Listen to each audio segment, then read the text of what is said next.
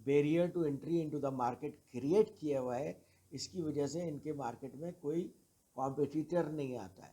تو کیا کر رہے ہیں یہ انکنٹرولیبل فیکٹر کو کنٹرول کر رہے ہیں بیکاز آف بیٹر اسٹریٹجیز. اچھا نان فائنینشیل بینیفٹس کیا ہوتی ہے کہ آپ کو انوائرمنٹ کا زیادہ بہتر پتہ چل جاتا ہے.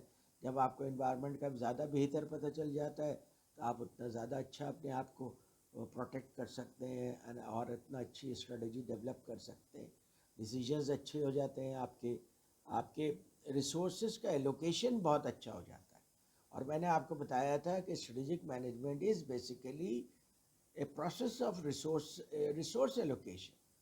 کوئی بھی آرگنائزیشن جو کمپیٹ کرتی ہے on the basis of their resources کرتی ہے، وہ آپ کے ہیومن ریسورس بھی ہو سکتے ہیں، فائنینشیل ریسورسز بھی ہو سکتے ہیں، اور مٹیریل ریسورسز بھی ہو سکتے ہیں، ٹیکنالوجیکل ریسورسز بھی ہو سکتے ہیں. تو یہ سارے ریسورسز آپ کن چیزوں پہ لگائیں گے؟ ان ایریاز میں آپ ان ریسورسز کو انویسٹ کریں گے جہاں سے you are expecting better returns, particularly in the case of a commercial organization.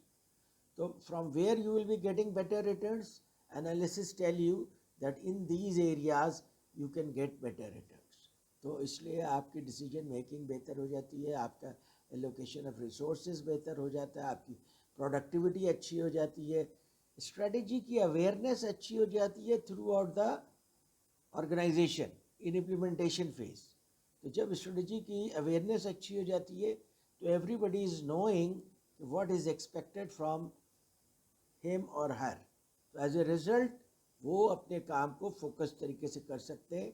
کوئی ایسی ویکیوم نہیں ہے یا کوئی ایسا کنفیوژن نہیں ہے کہ پیپل ڈونٹ نو کہ in what direction they have to go.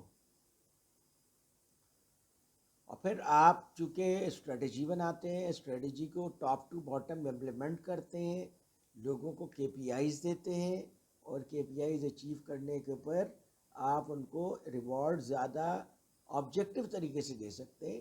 Subjective طریقے سے ریوارڈ دینے سے کیا ہوتا ہے، آرگنائزیشن میں کچھ لوگ جو ہے وہ بہت زیادہ نگیٹو ہو جاتے ہیں اس کے اوپر، دے فیل کہ ان کے ساتھ زیادتی ہوئی ہے.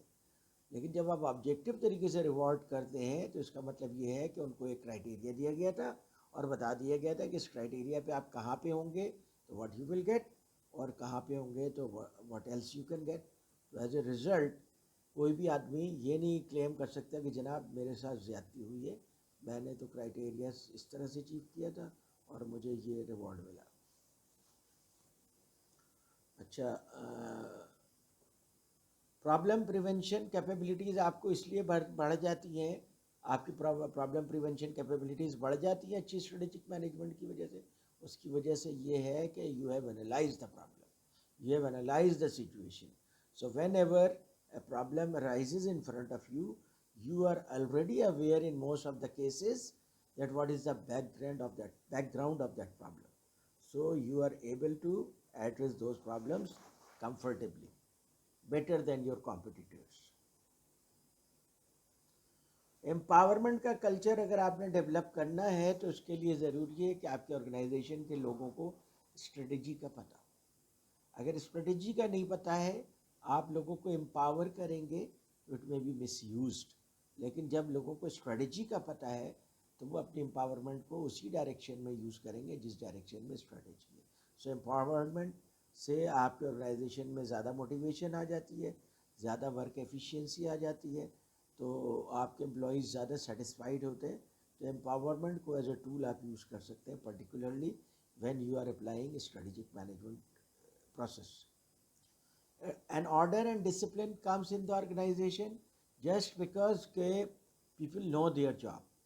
When they know their jobs, there are lesser confusions. When there are lesser confusions, they are focused on their jobs, and as a result their performances are enhanced. تو اس لیے آرڈر آ جاتا ہے، ڈسپلن آ جاتا ہے، اور لوگ اسی کے ایمبٹ میں کام کر رہے ہوتے ہیں. آپس میں کوآرڈینیشن بہتر ہو جاتی ہے. آپس میں کوآرڈینیشن کیوں بہتر ہو جاتی ہے؟ اس لیے کہ ہر ایک کو پتہ ہے کہ ہر ایک سے کیا کام آرگنائزیشن ایکسپیکٹ کر رہے ہیں، اور جہاں پہ ان کے درمیان انٹر ڈیپینڈنس ہے، یعنی ایک دوسرے کے اوپر ڈیپینڈنٹ ہے کسی آبجیکٹیو کو اچیو کرنے کے لیے، ایک دوسرے کے ساتھ کوآپریٹ کرتے.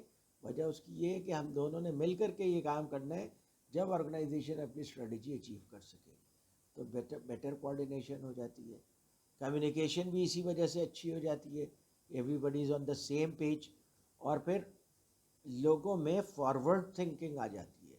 اسٹریٹجک مینجمنٹ کا process itself is forward thinking, and when it is embedded in the culture of the organisation تو لوگوں میں ایٹ لیسٹ مینیجیریل لیول تک لوگوں میں فارورڈ تھنکنگ آ جاتی ہے.